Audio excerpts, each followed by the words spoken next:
Hello, and today we're going to talk about overcoming adversity and how Julia Alvarez did it. First, we're going to start with a brief summary of Names/Nombres. This is a book that was written by Julia Alvarez. The story is about a girl and her family who moved to New York from the Dominican Republic. This story focuses on how Julia's name changed many different times, whether it was thanks to nicknames or because it was pronounced incorrectly. This isn't only true for Julia's names. It also applied to her parents' and sisters' names.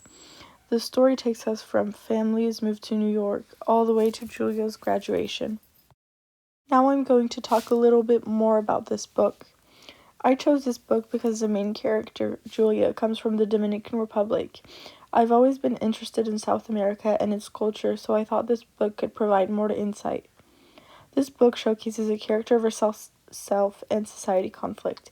In some ways, character versus self, because Julia has to think about which name she wants to be known as, and if she'd rather go by a nickname instead of using her actual Hispanic-sounding name. In other ways, it's a character versus society conflict, because Julia has to try to make the people around her respect her name and acknowledge that it's a part of her identity. To explicitly state, the main conflict of this story is that Julia doesn't know what name she should go by, and which one she recognizes herself as. Now, we're going to talk about the different conflicts that can be seen in Names/Nombres. The first conflict was the mispronunciation of her dad's name by an immigration officer. Julia chose not to say anything and simply asked herself how a mistake. Now, we're going to talk about another conflict that can be seen in Names/Nombres. The second conflict that can be seen in this story was Julia being called a different name at school than what she was called at home, whether it was nicknames or a different pronunciation of her name. The narrator debated correcting the people around her. However, she didn't do it. Instead, she adapted. This is an example of internal conflict because Julia doesn't know which name she should recognize herself as.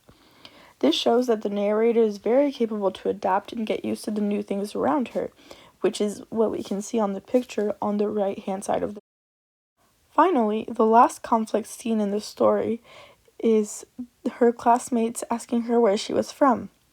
At first, the narrator tried to say she was from New York. However, then she answers vaguely, saying she's from the Caribbean.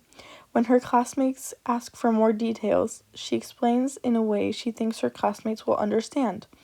This example shows that the narrator is patient and tries to put herself in other people's shoes, despite how upsetting it is for her.